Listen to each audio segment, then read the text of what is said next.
Operation सिंदूर की सफलता में समापन तो नहीं कहा जा सकता, लेकिन हाँ एक ज़रूर संदेश दिया गया है कि अगर अन्य कोई गतिविधि आतंकवादी गतिविधि होती है तो भारत उसको युद्ध के तौर पे लेगा। तो ये तो नहीं कह सकते कि युद्ध की समाप्ति हो गई, हाँ युद्ध विराम जरूर हो गया है। और ये अच्छा लगा कि देश की सारी राजनीतिक पार्टियां सब एक हो गई हैं और देश के लोगों ने भी इस युद्ध को उत्सव की तरह लिया है, ना कि कोई विषाद की तरह लिया है। ये हाँ, इस युद्ध में हमें कोई फ़ायदा हुआ या नहीं हुआ ये तो पता नहीं, मुझे इतनी राजनीति तो मैं नहीं जानती हूँ। लेकिन हाँ, एक कुछ सुनने में आया कि इंदिरा गांधी बनना बहुत कठिन है, वास्तव में कठिन है इंदिरा गांधी बनना। इंदिरा गांधी ने जितने निर्णय लिए वो वास्तविक रूप से बहुत कठिन, किंतु वो समय और आज के समय में बहुत अंतर है। जब इंदिरा गांधी ने 1971 का युद्ध हुआ था भारत और पाकिस्तान के बीच में, बांग्लादेश जिसमें अलग कर दिया गया था, उस वक्त इंदिरा गांधी की बड़ी सराहना की जाती है। और मैं वास्तव में बहुत अच्छा लगता है कि भारत में एक महिला प्रधानमंत्री ने इतना कठोर निर्णय लिया और पाकिस्तान को अलग कर दिया, बांग्लादेश की स्थापना कर दी। परंतु उस समय में कुछ गलतियां ज़रूर हैं, हो सकता, मुझे गलतियां लगती है, हो सकता है वो कूटनीतिक उनकी कोई रचना रही होगी, मुझे उसके विषय में कुछ बहुत अधिक नहीं पता है। लेकिन उन्होंने शिमला समझौता किया जो 2 जुलाई 1972 में होते 71 के युद्ध के पश्चात। तो इस युद्ध में इंदिरा गांधी और जुल्फिकार भुट्टो ने, दोनों लोगों ने शिमला में बैठ करके इस समझौता किया और इस पर हस्ताक्षर कर दिया। इस शिमला समझौता में था क्या, इसमें दोनों देशों को भी शांति स्थापित करनी थी, आज तक जो कभी हुई नहीं है, जो काल्पनिक है, जो सिर्फ पेपरों पर ही है। दोनों के बीच में सामान्य स्थिति बनाकर और दोनों को आपस में मदद कर भविष्य में शांतिपूर्ण सह अस्तित्व सुनिश्चित करना, वो भी हुआ नहीं है।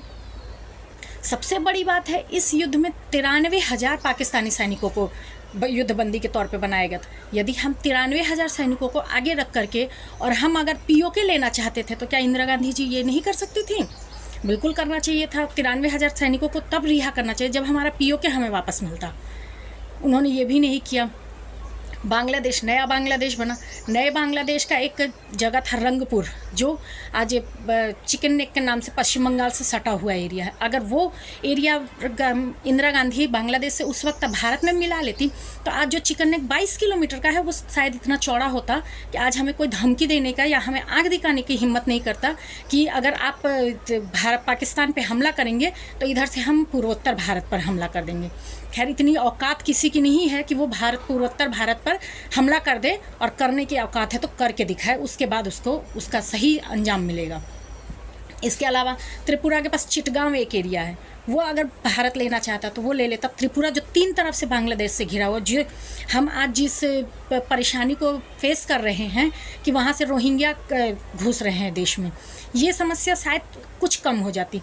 तो ये चीज़ें तो इंदिरा गांधी जी को करनी चाहिए थी, उस वक्त तो इनका वर्चस्व था।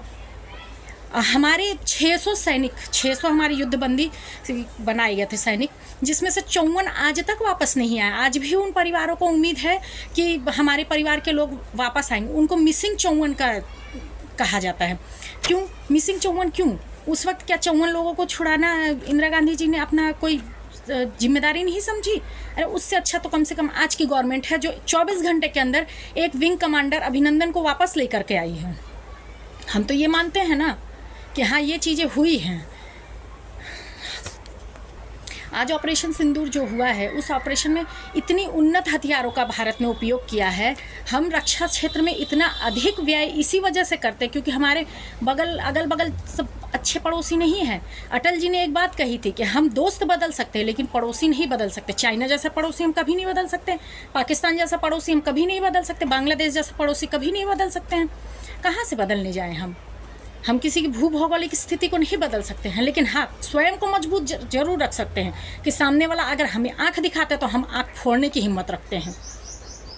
ऑपरेशन सिंदूर के तहत इतना उन्नत प्रोसेसिंग हथियार और स्कैल्प जो भारत और जो यूके और फ्रांस के द्वारा तैयार किया गया था, जिसे भारत ने खरीदा था, cruise missiles, hammer, precision guided bomb, Rafale विमान, M777, होवित्जर पोत जो है होवित्जर तोप और S-400 अन्य प्लेटफॉर्म लॉन्चेस, बहुत सारे युद्ध के उपकरणों का उपयोग भारत ने किया है।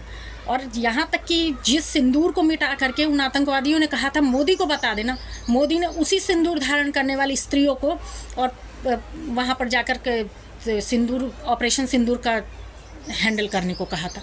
तो ये बहुत अच्छी बात है। आज का भारत उन्नत भारत, आज के भारत को कोई आंख नहीं दिखा सकता है। और जो लोग कहते हैं कि हमें इस युद्ध से मिला क्या, हम उस युद्ध से लेंगे क्या, ये बताइए। ठीक है, हम मानते हैं इस गवर्नमेंट की सबसे बड़ी ये नाकामी रही कि उन्होंने जो 4 आतंकवादी थे जिनके स्केच तक जारी कर दिए वो मिले नहीं। लेकिन लोग कहते हैं कि पाकिस्तान को क्यों नहीं मिला है।